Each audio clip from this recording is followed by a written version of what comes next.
Good morning. कैसे हैं आप लोग? आज से हम लोग प्रतियोगिता दर्पण जुलाई 2023 का आर्थिक परिदृश्य देखने वाले हैं, है ना। उसमें से देखिए कुछ विशेष बॉक्स है, बॉक्स में कुछ क्वेश्चन दिया गया है, उसको हम लोग एनालिसिस करेंगे। ठीक है। पहला क्या है कि 2000 रुपया के मूल्य के करेंसी नोट का आरबीआई ने वापस ले लिया।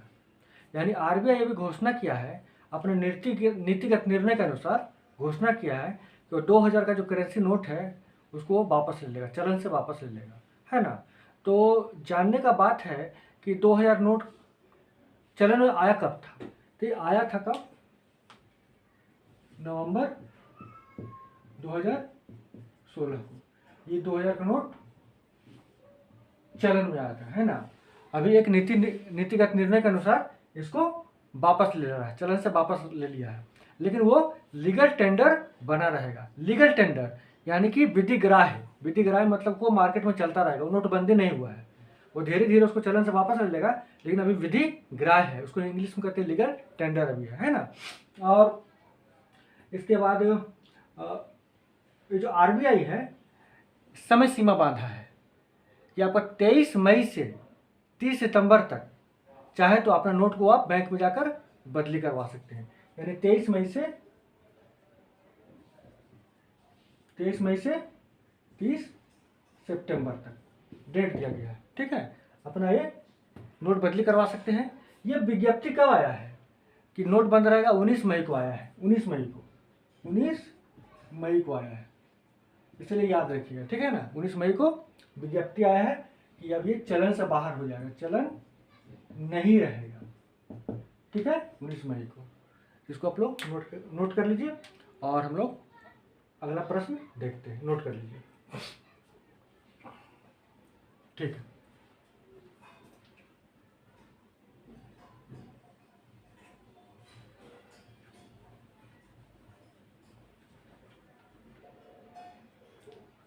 नेक्स्ट है, बैंकों की अदाई राशियों को उनके सही मालिकों को लौटाने के लिए 100 दिन 100 भुगतान का अभियान, है ना। ये अभियान जो है 100 दिन 100 भुगतान, ये अभियान आरबीआई के द्वारा चलाया गया है। पूछ सकता है प्रश्न में कि अभियान किस बैंक के द्वारा चलाया गया? एसबीआई, आरबीआई या कोई और बैंक, पीएनबी, कोई भी बैंक? ये आरबीआई के द्वारा चलाया गया है। अदाबी राशियाँ क्या होता है, उससे यही पूछ। अदाबी राशियाँ क्या होता है? तो बैंक में जनरली क्या होता है कि बैंक में जो सेविंग अकाउंट होता है या करंट अकाउंट होता है या फिक्स डिपॉजिट होता है ना, उसमें से बहुत ऐसे सारे राशियाँ रहती हैं, जमा पूंजी रहता है जिसका कोई दावेदार होता ही नहीं है, वो पैसा जमा का जमा रहता है। तो उस पैसा को जो बैंक होता है वो एक अदाबी राशि के नाम से एक कैटेगरी बनाता है और उसमें उस पैसा को जमा कर देता है, क्योंकि उसका कोई दावा करने वाला नहीं है, इसलिए वो अदाबी राशि हो गया।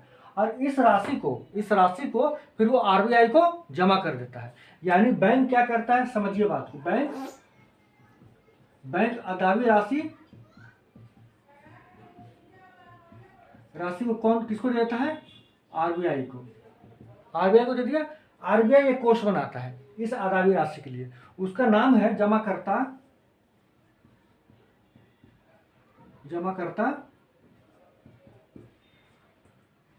शिक्षा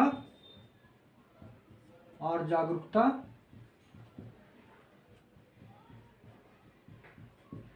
कोष, है ना। तो इस राशि को इसमें वो जमा कर देता है। अभी आरबीआई निर्णय लिया है कि जितना भी इसमें राशि जमा किया गया, जितना भी अदाबी राशि जमा किया गया है, उसको क्या करेगा कि उसको सही दावेदार तक भुगतान करवाना है। उसके लिए 100 दिन 100 भुगतान का अभियान चालू किया गया है, जिसके तहत आरबीआई ये आदेश देता, सभी बैंकों को ये निर्देश दिया है कि देश के जितने भी डिस्ट्रिक्ट हैं, उनमें जितने सारे बैंक हैं, वो अपने अपने बैंक, अपने अपने ब्रांच से 100 दिन में 100 भुगतान अदाबी राशियों को ढूंढेंगे, उसका सही दावेदार को ढूंढेंगे और उस राशि को सही दावेदार तक पहुंचाने का काम करेंगे। यही है 100 दिन 100 भुगतान। ठीक है ना। ठीक है, हम लोग अब नेक्स्ट चलते हैं, इसको नोट कर लीजिए। ठीक,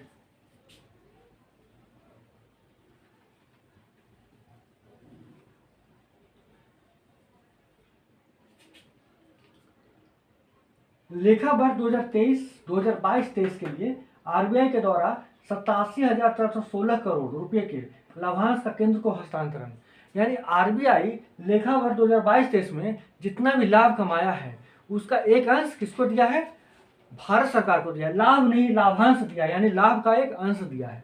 जितना भी लाभ कमाया है उसका एक अंश गवर्नमेंट को दिया है। कितना दिया है वो अंश? कितना? 87,416।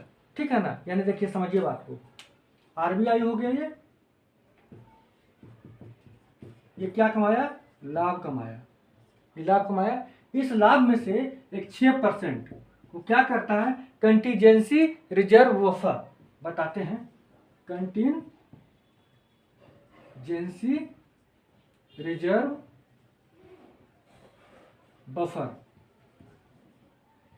है ना, ये आकस्मिक कोष होता है। मतलब जब आरबीआई को अचानक पैसा की जरूरत पड़ जाएगा, इसी से पैसा निकालता है। उसमें लाभ का 6% तो पहले जमा कर दिया, तो हो सकता है प्रश्न पूछ दे कि आरबीआई कितना % को मेंटेन किया है, कंटीजेंसी रिजर्व बफर कितना % का मेंटेन किया गया है? 6% का। और इस लाभ में से एक अंश को क्या किया गया है? किसको दिया है? गवर्नमेंट को दिया है। गवर्नमेंट को दिया गया। ये कितना राशि है? 87,416 करोड़। ठीक है ना। इस राशि का गवर्नमेंट क्या करेगा? तो अपने राजकोषीय घाटा को पूरा करने में इसका उपयोग करेगा। ठीक है, ठीक है, इसको नोट कर लीजिए। हम लोग आगे बढ़ते हैं।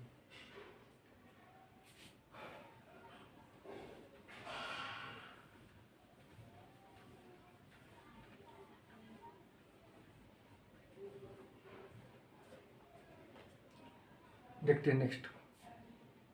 विगत 5 वर्षों में कोयला उत्पादन में लगभग 23% की वृद्धि, कोयला मंत्रालय की रिपोर्ट। अभी भारत सरकार के कोयला मंत्रालय का रिपोर्ट आया है कि कोयला के मामले में भारत 23% का वृद्धि किया। कोयला उत्पादन के मामले में 23% का वृद्धि हुआ है। ये वृद्धि कैसे हो गया?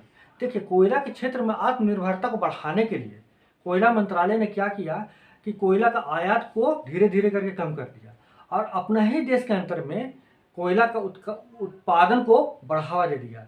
तो ये 5 साल का असर है, जिसके कारण उत्पादन में 23% का वृद्धि हो गया। ठीक है ना। तो ये क्या हुआ? कोयला के क्षेत्र में आत्मनिर्भरता को बढ़ाना है। कोयला में आत्मनिर्भरता को बढ़ाना है। कितना % का वृद्धि हुआ है? 23% का वृद्धि हुआ। ठीक है ना। ये कोयला का उपयोग मुख्य रूप से कहाँ किया जाता है? तो ये ताप विद्युत संयंत्र जो होता है उसको चलाने के लिए, और भी बहुत सारा इस्पात लोहा का जो फैक्ट्री होता है उसको चलाने के लिए क्या होता है? कोयला की जरूरत पड़ता है। इसलिए कोयला बहुत ही आवश्यक है। ठीक है। दूसरी बात है कि अगर देखा जाए तो कोयला का उत्पादन में कौन सा कंपनी भारत में लगा हुआ है? तो सबसे बड़ा कंपनी कौन है कोयला का?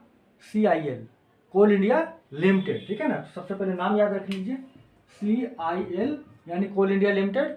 दूसरा कौन है? सिंगरैली कोलरीज। तीसरा है कैप्टिव प्लांट, है ना। ये सब क्या है? ये सब आपका कोल सेक्टर में लगा हुआ है। ठीक है ना। सबसे ऊपर में कौन है? CIL है। ठीक है, इसको आप लोग जान लीजिए। हम लोग आगे बढ़ते हैं।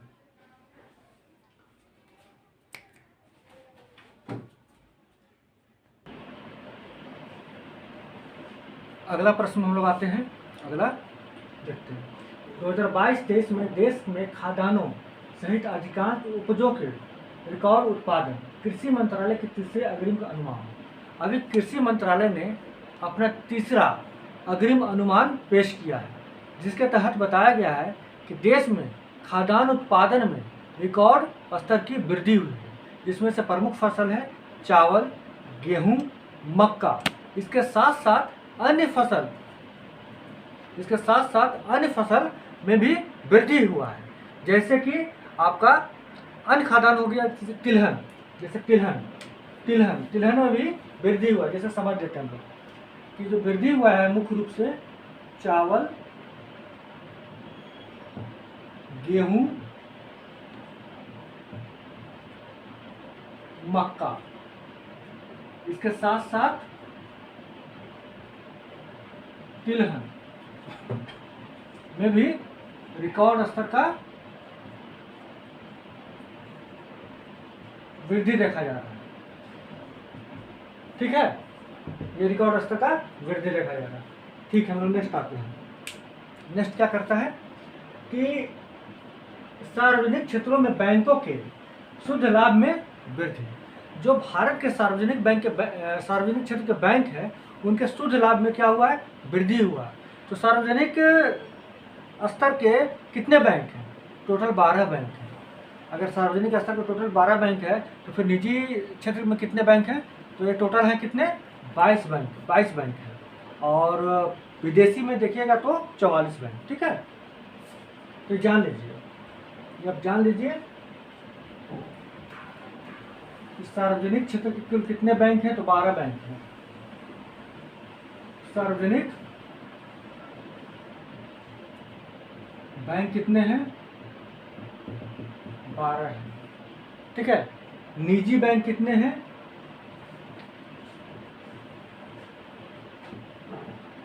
22 हैं।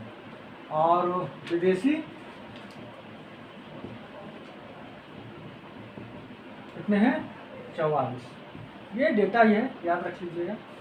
ये जो वृद्धि हुआ है, इसमें शुद्ध लाभ में वृद्धि हुआ है, क्यों हुआ है, इसका कारण है कि बैंक का जो एनपीए है ना, उसमें गिरावट हुआ। समझाते हैं एनपीए क्या होता है। बैंक का एनपीए नॉन परफॉर्मिंग एसेट है ना, इसमें क्या हुआ है, गिरावट हुआ है। गिरावट क्या होता है, नॉन परफॉर्मिंग एसेट क्या होता है, जब बैंक किसी को लोन देता है तो लोन चाहता है फिर वापस भी आ जाए तय समय पर, लेकिन जब तय समय पर वापस नहीं उसका लोन मिलता है तो वो क्या कहते हैं, वो उसको एनपीए में डाल दिया जाता है, वो नॉन परफॉर्मिंग एसेट कहलाता है। और तय समय पर वापस आ गया तब तो खैर कोई बात ही नहीं है ना, तब तो सब सही है। तो इस बार क्या हुआ कि जितना भी सार्वजनिक क्षेत्र के बैंक है उनका एनपीए बहुत कम हुआ है, यानी उनका जनरली सब लोन क्या हुआ, जो दिए थे पैसा फंसा नहीं, वापस आ गया, जिससे उनको मुनाफा हुआ। और उस मुनाफा के कारण क्या हुआ कि सार्वजनिक क्षेत्रों में बैंकों के शुद्ध लाभ में वृद्धि हो गई, तो एनपीए में गिरावट हुआ। तो हो सकता है एग्जाम में पूछ दे इसका मुख्य कारण क्या है, तो एनपीए में गिरावट। एनपीए तो समझ ही गए है ना, एनपीए क्या होता है। चलिए आप लोग आगे देखते हैं, इसको मिटा देते हैं।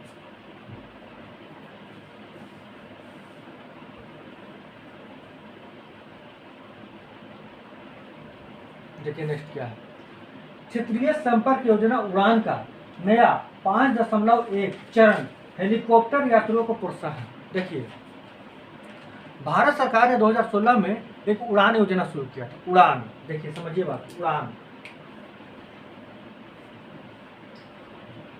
उड़ान इसका उद्देश्य क्या था, क्षेत्रीय कनेक्टिविटी को बढ़ाना, यानी देश में एक क्षेत्र को दूसरे क्षेत्र से जोड़ देना, वायु मार्ग के द्वारा, विशेषकर वायु मार्ग के द्वारा जोड़ देना। ठीक है ना। और इसका फुल फॉर्म क्या है, इसका तो फुल फॉर्म क्या होगा, तो उड़े देश का आम नागरिक, पूरे देश का आम नागरिक, इसका फुल फॉर्म है। ठीक है ना। इसके द्वारा क्या क्या करना था कि देश में क्षेत्रीय कनेक्टिविटी को बढ़ावा देना था, है ना। इसका 4 चरण अब तक पूरा हो चुका है, 4 चरण पूरा हो चुका है। 5.0 यानी ये चरण क्या हो रहा है, चल रहा है, ये चालू अभी नहीं है, चालू है, जिसके तहत शहरों को, छोटे छोटे शहरों को वायु मार्ग से जोड़ देना है, और जो आम आदमी है उसको टिकटों में रियायत देना है। ठीक है ना, ये काम है। लेकिन अब 5.1 का भी अब तैयारी हो चुका है, चलाने का चरण, है ना। नेक्स्ट चरण क्या है, 5.1। इसमें क्या हुआ, हेलीकॉप्टर के द्वारा क्षेत्रीय कनेक्टिविटी को बढ़ावा देना है। जैसा कि हमें पता है कि देश में सभी जगह एक ही जैसा भौगोलिक स्थिति नहीं है, पहाड़ पर्वत गहराई वाला क्षेत्र है, वहाँ पर हेलीकॉप्टर उतर सकता है लेकिन हवाई पट्टी नहीं बनाया जा सकता। इसलिए 5.1 में हेलीकॉप्टर के द्वारा क्षेत्रीय कनेक्टिविटी को क्या करना है, बढ़ावा देना है। क्लियर, यही है कि क्षेत्रीय संपर्क योजना उड़ान का नया 5.1 चरण हेलीकॉप्टर यात्रियों को प्रोत्साहन। ठीक है, तो जैसा कि आज हम लोग ये कंप्लीट कर लिए हैं, अगला क्लास में हम लोग कुछ नया टॉपिक के साथ आएंगे। दोस्तों अगर आप चाहें तो ये जो नंबर दिया गया है उससे आप जुड़ सकते हैं। उससे आपको करंट अफेयर का जो PDF होता है वो आपको फ्री ऑफ कॉस्ट ग्रुप में दे दिया जाता है ना। वो व्याख्या सहित रहता है, उसमें बहुत सारा स्टडी मटेरियल भी होता है। तो अगर आप चाहें तो इस नंबर से आप व्हाट्सएप ग्रुप से जुड़ सकते हैं, टेलीग्राम से जुड़ सकते हैं, और अगर कोई प्रॉब्लम हो तो इस पर आप कॉन्टैक्ट भी कर सकते हैं। तब तक के लिए बाय।